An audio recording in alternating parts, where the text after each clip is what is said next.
Hello, it's me. Yes, it is Kenny Bull Curry. It is Wednesday, October 13th, and I am your host of the party. And here is today's morning market commentary. Everything you need to know. And guess what? We are off to the races. BlackRock and JP Morgan report better than expected results. Surprise! Consumer price inflation, the CPI data due out at 8:30 this morning. That's all about inflation. Jimmy B, St. Louis Fed president, once again warning of hotter than expected inflation as he vies for the chairman's seat at the Fed. And what are we having for dinner or for brunch? We're going to try the salmon and a lemon dill. We'll get to that because it's a great dish to prepare. Look, stocks ended the day mostly lower yesterday, right? The Dow lost 118 points. The S&P gave back 10. The NASDAQ gave up 20. While the Russell and the transports actually added 13 and 134 points respectively. The 10-year backed off, ending the day yielding 1.57%, and that was down from trading at 1.63% earlier in the day, which should have been a plus for stocks, right? But they still sold off, which then says something about the mood going into the earnings season, right? Recall that yesterday morning, in my note, I said that on Monday, stocks lost ground and closed on the lows of the day, which usually means that they trade lower the next day. So it should be no surprise that this is what we saw. Even though it struggled in the morning, tried to move higher, in the end, boom, investors pushed them lower. The issues remain the same. Inflation, and even more inflation ahead of earnings season, right? And what will earnings season tell us? What will companies tell us about pricing pressures, supply chain issues, logistical problems, vaccine mandates, and what that means for employees? Look, we've already heard from so many so far and recognize that there is this pushback against it. What are they going to say about margin pressures, economic outlook going into what is sure to be a rocky 6 to 8 months ahead of us? And why do I say that? Why do I say 6 to 8 months? Because look, if the Fed announces in November 2nd and 3rd after their meeting, that they're going to begin tapering in December, which seems to be the consensus, although I still think it's an early 2022 event, but what do I know? And that should take 8 months to fully end the stimulus program if they stick to the plan that they laid out. Then I expect that we're going to see a rocky road ahead as investors understand what that new landscape is and they price stocks accordingly, right? And if the plan changes midstream for some reason, then expect even more volatility because guess what? It'll be different from what the market is expecting, right? It's not prepared for. Now, this doesn't mean you run for the exit at all. It just means you stick to the plan. Don't get an upset stomach. Look forward to the goal. This morning we hear once again from St. Louis Fed President Jimmy Bullard, who, by the way, is vying for Powell's seat. I think it's very obvious, but what do I know? He reminds us that he supports the start of tapering as soon as November, not December, and that the Fed should be aggressive in removing stimulus in the event that, guess what? Inflation is running hotter. Well, all that means that inflation is running hotter than what they're telling us, as if anyone needed to tell us what we already know, right? Because that's the way they release the information and they test investor reaction. They send different Fed heads out to speak, to float the idea, to see what happens. And Jimmy B is always happy to be the one to take the lead in the media. Yesterday, 5 of the 11 S&P sectors ended the lower, right? So we saw weakness in industrials, technology, financials, communications, and healthcare. While we saw some strength in utilities, consumer discretionary, consumer staples, energy and basic materials, and real estate, right? All moved just a bit higher. Both the growth and value trades moved in tandem, closing the day lower as well, which is just a bit curious because you'd think that in a nervous market, money would have found support in the value trade, right? That now leaves the SPYG, the growth trade, just 1% ahead of the value trade. Year-to-date returns of 16.5% versus 15.5% for the value trade. And I am still in the value camp in terms of portfolio balance, just so you know. I still have growth, but I'm leaning more value. This morning, U.S. futures are trading just above the unchanged line. Dow futures up 40, S&P's up 7, Nasdaq's ahead by 65, the Russell's up 3. Get ready because any moment we're going to hear from the likes of Delta, JP Morgan, and BlackRock. And I suspect that all three are going to beat on both the top and the bottom lines. The 10-year Treasury is beginning the day yielding at 1.59%. Dollar index is holding steady at 94.30. Gold is up $10 at 17.70 and is about to kiss the trend line at 17.77, a level that may prove to cause some resistance, but I think it's only briefly because if the inflation story continues to heat up, then I expect money will move into this hard asset as a protection and safety play because who doesn't love gold, right? Oil's off 50 cents at $80.11 a barrel as investors digest the recent surge higher, and this as it gets ready to surge higher yet again. Eco data today includes consumer price index, right? The CPI, the inflation report, expectations of plus 0.3% month over month and plus 5.3% year over year.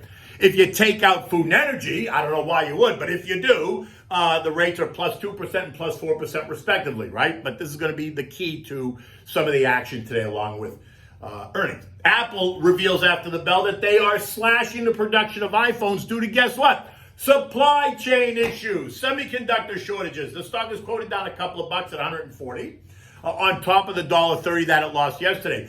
Apple is now down 10% off the early September high, so it puts it in correction mode. If it remains weaker today during the day, then look for the 200-day moving average trend line to offer some support, and that number is $135 a share. BlackRock, guess what? Just announced the earnings, and they blew the doors off the bus. Earnings of $10.89 a share versus expected $9.35. A 16% beat on the estimate. The stock is quoted up $60. And I hope you read my note from yesterday, because if you didn't, here is what I said. Keep your eyes on BlackRock today. $820 is the level to watch. That's a long-term trend line, a level that is tested 4 times in the past week. If what I think is going to happen happens, then they will report a strong number and a big increase in assets under management, and then boom, it's off to the races. So guess what? It's boom, off to the races. Headlines suggest that they beat on all the lines, and assets under management are approaching $10 trillion. Now, we don't have that official number yet when I was recording this, but it'll come out. I would not be surprised if they didn't blow through this as well, but let's see. JP Morgan also announces, guess what?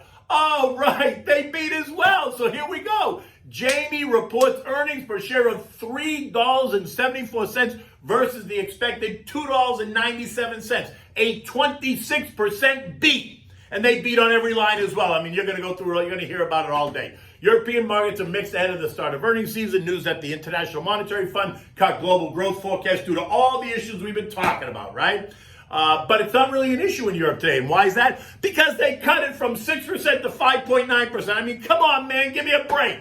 UK GDP came in at 6.9%, better than the 6.7% estimate. And at 645, we're seeing all the regional European markets just trading right around the flat line, right? Bitcoin this morning is trading at 55,000, down a couple of grand. And Ethereum is trading at 3450, right in line where it closed last night. News that Bitcoin mining is moving to America as China comes down harder on them is the news of the day. And this is going to create an interesting story for people on the left, because the issue with Bitcoin mining is the amount of energy it takes to run all these computers to mine for Bitcoin. And where is all that energy going to come from?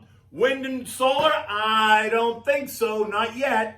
The S&P ended the day at 4350 after attempting to stabilize ahead of the official start of earnings season, right? We're now down 4.5% from the September highs and closed last night just below its intermediate term trend line of 4362. As I said yesterday morning, the index is closed on their lows on Monday and as is usual, had a follow-through flush yesterday. In addition to the bank earnings throughout today, we're also going to get the eco data about inflation, so that's going to cause more kind of angst, I think, in the market. The S&P is now trading in the 4160, 4360 trading range. A test of the September lows of 4280 is not now out of the question at all over the next couple of weeks. Earnings today is going to start to set the tone to what to expect. Although, as I said, banks don't have logistics and supply chain issues, so be careful how you assume the season is going to go, right? I don't expect the recent volatility to subside anytime soon, especially now as we're coming into the end of October and earnings season and the Fed tapering, and I expect turbulence in the weeks ahead, right? Remember that the devil is going to be in the details, right, during earnings season. Future guidance, input prices, rising dollar, supply chain issues, how the future Fed policy is going to either help or hurt all these projections. So stay close to your desk. This is not the time to go on vacation. Now look, remember you can always text the word invest to 21,000 on your cell phone, get my digital business card. Feel free to download it, send me off an email or a text. I'm always happy to engage. I'm always happy to talk about markets, planning, thoughts, concerns, ideas, anything that's on your mind, really.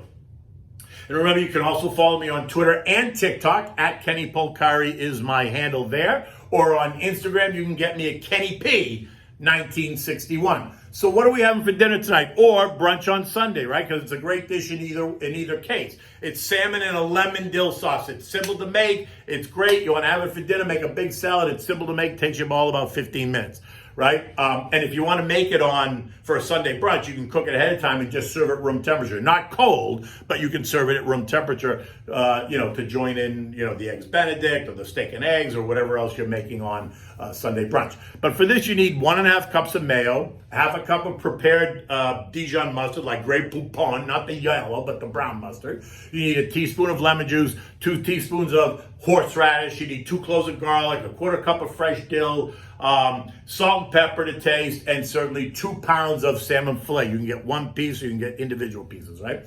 You want to start by seasoning the fillet with salt and pepper and just set it aside. Now in a separate bowl, you want to mix the ingredients, right? So you want to combine the mayo, the mustard, the lemon, the horseradish, the garlic, the salt and pepper to taste, and the dill.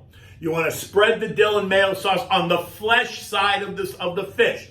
You want to bake it skin down in a 350-degree oven for 15 minutes or so until it reaches your desired wellness. So remember, depending on how thick it is going to determine how long you cook it, how you like it, how well done you like it. In any event, you can pull it out, and if you're going to have it for dinner, serve it with, like I said, serve it with a big salad and a glass of white wine if you want. If you want to serve it for brunch, you can certainly make it on Sunday morning or maybe right before you're going to eat it, but we take it out of the oven and you can serve it warm, or you can serve it room temperature. It works either way. I wouldn't serve it cold, but I certainly would serve it room temperature for a Sunday brunch. In any event, you can see the day is getting started. The sun is coming up here in South Florida. It's going to be another gorgeous day. And by the way, the winter weather now has come to Florida, so the days are absolutely beautiful. There's no humidity, and it's great to be here. In any event, take good care, and I'll see you in the morning.